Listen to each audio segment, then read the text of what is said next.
Ya Pak, dari Monera sampai Protista. Oke. Oke. Terakhir sampai sini ya. Ya Pak, itu belum. Oke. Udah kelihatan kan ya?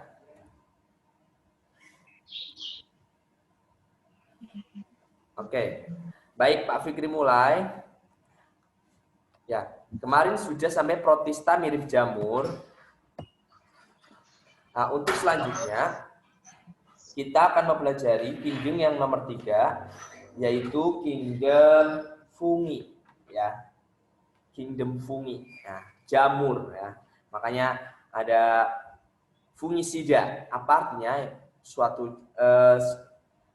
Suatu zat yang bisa digunakan untuk membunuh jamur. Kalau insektisida, karena insek ya, insek itu artinya serangga, maka insektisida adalah sebuah bahan atau zat yang digunakan untuk membunuh serangga. Nah, kalau fungisida ya fungi itu artinya jamur. Nah, makanya ada obat anti jamur ya, seperti kalpanak atau fungiderm dan lain sebagainya. Nah, sini kita sudah pada sampai kingdom fungi atau jamur.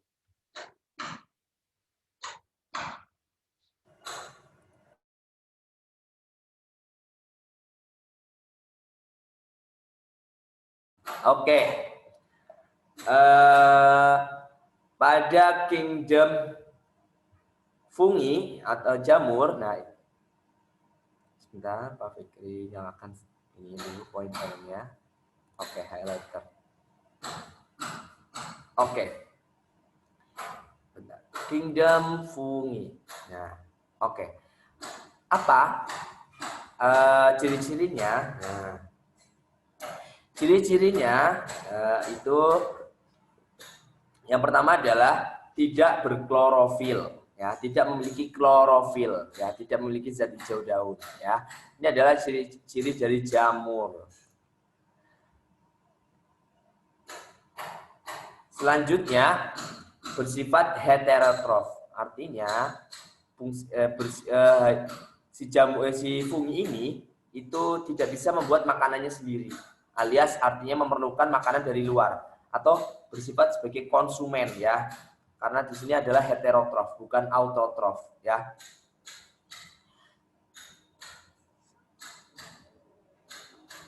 Bentar. Oke, selanjutnya hidup sebagai saprofit atau parasit ya. Kalau ya, jadi apa ya? Mas Fikri akan jelaskan hidup secara saprofit atau parasit.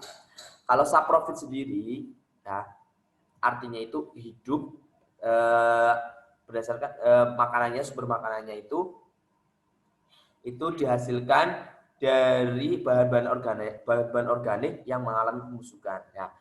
Jadi organisme yang hidup dan makan serta mendapatkan nutrisi dari bahan organik atau bahan-bahan yang sudah membusuk. Nah, katakanlah. Makanya ketika ya ada tempe busuk kayak gitu, maka ada jamurnya kan. Nah, ya, di sini jamur hidup sebagai saprofit.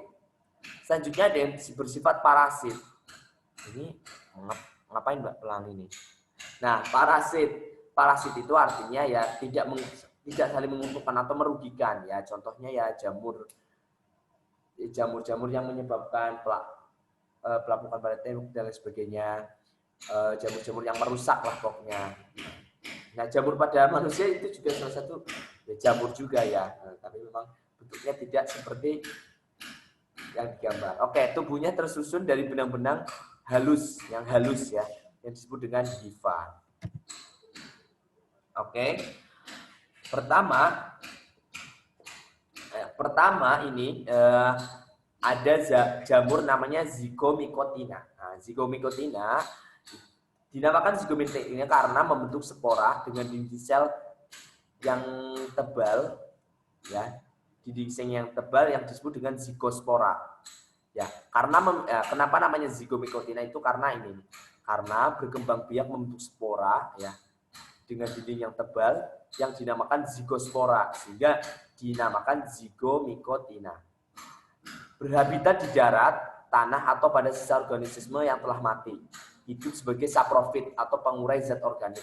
Ya, jadi bukan sebagai parasit ya yang tidak merugikan, tapi hidup saprofit, pengurai, sebagai pengurai ketika ada makanan busuk dan lain sebagainya. Itu kan bersifat saprofit. Selanjutnya itu hidup memiliki miselium bercabang yang tidak bersekat. Nah, ini secara umumnya. Nah, yang paling penting nih, ini berperan sebagai pembentukan makanan. Jadi itu salah satu jenisnya Zygomycatina itu adalah berperan dalam pembuatan makanan seperti Rhizopus oryzae. Nah, Rhizopus oryzae itu adalah jenis fungi, ya, jamur yang berguna untuk dalam pembuatan tempe. Jadi ketika tempe ya diolah ya, kedelai itu diolah, kemudian difermentasi, diberi lagi, dan akhirnya tumbuhlah jamur. Nah, tapi jamurnya adalah jamur Zygomycatina yang bisa kita manfaatkan, ya, dimanfaatkan. Jadi itu yang warna-warna putih itu ya, yang pada kedelai kan waktu mentah kan masih bentuk kedelai itu. Tapi kalau ditunggu sehari 2 hari ya, atau sehari 2 hari ya itu nanti akan tumbuh jamur-jamur yang membentuk ya, yang akhirnya bisa membuat tempe. Nah, seperti itu. Next, ada namanya Ascomycotina. Nah, kenapa dikatakan Ascomycotina? Ya, karena memang jenis jamur Ascomycotina ini, ya, jenis jamur Ascomycotina ini berkembang biak dengan Ascospora. Ya, sehingga memang dinamakan Ascomycotina. Tadi ya, Zygomycotina itu kenapa diberi nama Zygomycotina? Kenapa dinamakan itu? Karena memang berkembang biak dengan Zygospora. Sedangkan Ascomycotina itu jenis jamur yang menghasilkan ya, yang berkembang biak dengan Ascospora. Nah, di sini ya ini memiliki talus. Nah, yang paling penting nih ya, kalau di IPA di SMP kan masih belum terlalu sejauh ini. Intinya di Ascomycotina itu salah satu pemanfaatan Ascomycotina adalah digunakan untuk pembuatan roti dan minuman beralkohol. Karena ada namanya Saccharomyces cerevisiae. Ya, salah satu contoh dari jamur Ascomycotina atau Asmycota atau ya adalah Saccharomyces cerevisiae yang berfungsi salah satunya adalah dalam pembuatan roti dan juga minuman beralkohol. Nah, salah satunya ya pembuatan tape itu juga menggunakan jamur Ascomycotina, yaitu jenisnya Saccharomyces cerevisiae. Selanjutnya, next ada Basidiomycota atau Basidiomycotina.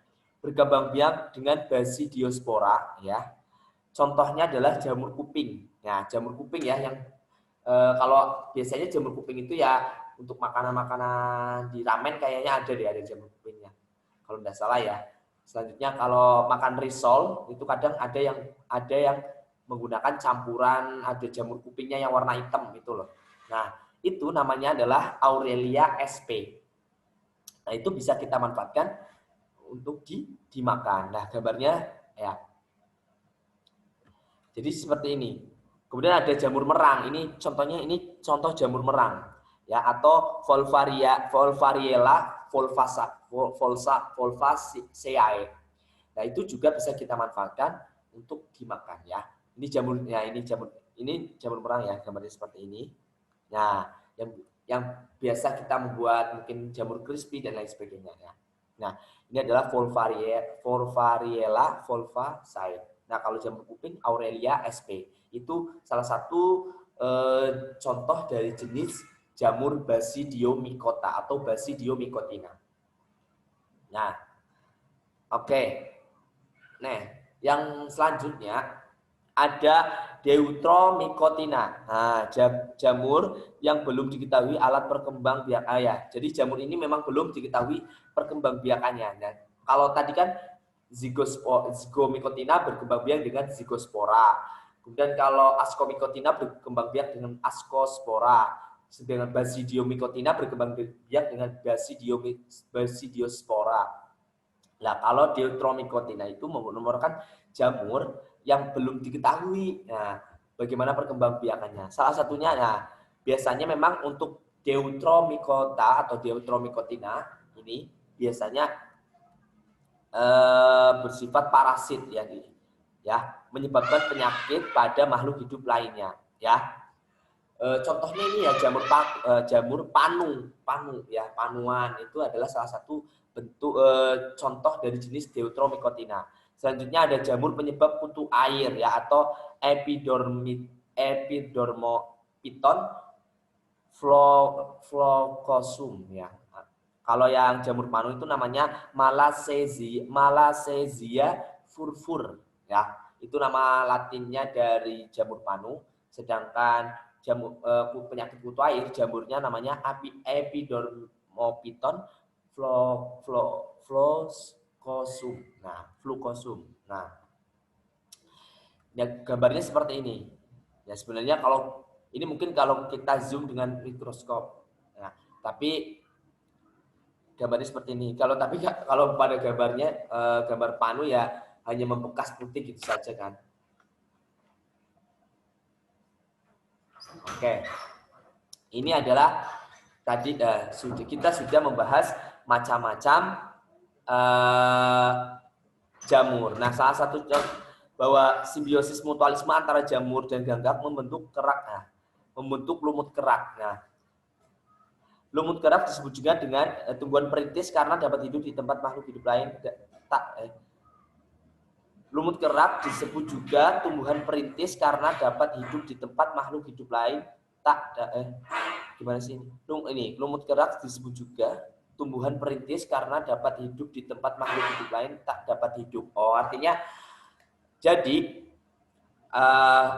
hubungan antara jamur ya, simbiosis antara jamur dan juga ganggang itu membentuk lumut kerak. Nah, lumut kerak sendiri itu bisa dijadikan sebagai tanda atau bukti adanya atau sebagai perintis atau tumbuhan perintis yang mengawali ya, karena memang lumut kerak ini ya bisa hidup di mana saja ya. Kalau contohnya itu ya biasanya yang penting ada sinar matahari, itu biasanya itu juga bisa sebagai salah satu tanda adanya kehidupan juga bisa, atau adanya sinar matahari. Nah, biasanya kan kalau SpongeBob pernah lihat kan ada batu, kemudian sisinya ada lumutnya, sisinya tidak. Lah sih cari yang ada lumutnya, berarti di situ ada cahaya matahari. Nah, biasanya seperti itu. Atau itu yang menghadap ke matahari. Ya, karena memang lumut itu memang bisa hidup di tempat mana saja. Oke.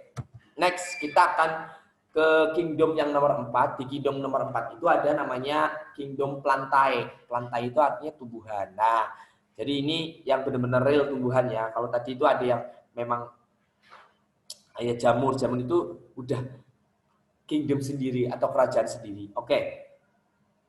Di kingdom sendiri atau plantae ya, itu nanti akan dibagi menjadi beberapa jenis lagi atau beberapa sub lagi di bawahnya. Nah, tapi secara umum kingdom plantae ini memiliki ciri-ciri sebagai berikut ya. Bersifat multiseluler, artinya memiliki sel yang sangat banyak ya. Ada sel pengangkutnya, juga ada sel floem, kemudian ada sel-sel jaringan yang lain. Kemudian memiliki dinding sel ya, memiliki dinding sel dan juga klorofil. Nah, dan zat hijau daun.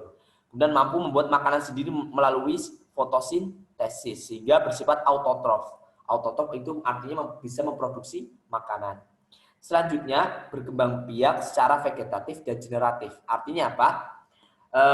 Berkembang biak secara vegetatif itu artinya berkembang biak tidak melalui perkawinan. Sedangkan berkembang biak secara generatif itu artinya berkembang biak dengan cara perkawinan.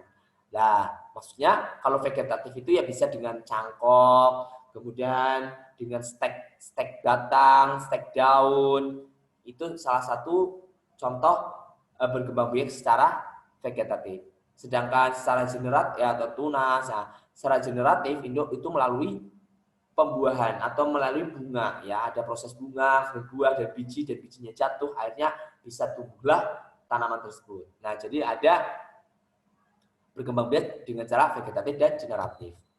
Oke, secara umum ya kingdom plantae ini dibagi menjadi 3 kelompok ya. Atau diberikan menjadi 3. Yang pertama adalah tumbuhan lumut. Nah, ini beda ya sama lumut kerak ya. Ini ada lumut. Oke.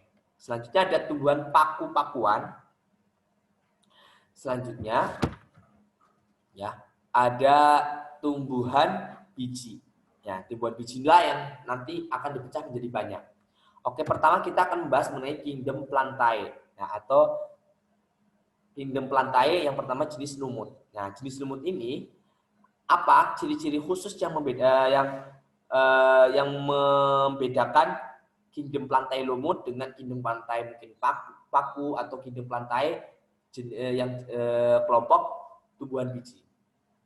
Nah, pada kingdom plantae yang lumut, nah itu ciri-cirinya yang pertama tidak dapat dibedakan akar, batang, dan daunnya. Ya, jadi kalau lihat lumut nih yang seperti ini ya, biasanya kalau teman-teman yang laki-laki ya pernah mancing ada pakai lumut.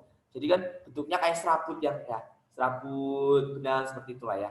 Jadi tidak bisa kita membedakan mana akarnya, mana daunnya, mana batangnya. Nah, selanjutnya batang dan daun sederhana. Ya, bentuknya memang sangat sederhana. Tumbuh di tempat lembab atau basah, ya ini berarti memang tumbuhan higrofit ya, tumbuh di tempat-tempat yang lembab. Selanjutnya ada akarnya rhizoid, artinya akar rhizoid itu akarnya semu, bukan akar sejati. Selanjutnya tidak memiliki pembuluh xilem dan floem. Ya, kalau di tumbuhan biasa itu kan mengandung xilem dan floem. Ya, xilem itu biasanya digunakan untuk mengangkut air dan mineral, sedangkan floem itu untuk mengangkut hasil fotosintesis ya. Oke, untuk gambarnya bisa dilihat ya anak-anak ya. Di sini ini gambarnya seperti ini. Ya. Ini gambar ini nah, biasanya yang sering kita temukan juga seperti ini. Ini yang biasa buat mancing. Ini biasanya kalau yang lumut bentuknya seperti ini, kalau yang nempel-nempel di kerak air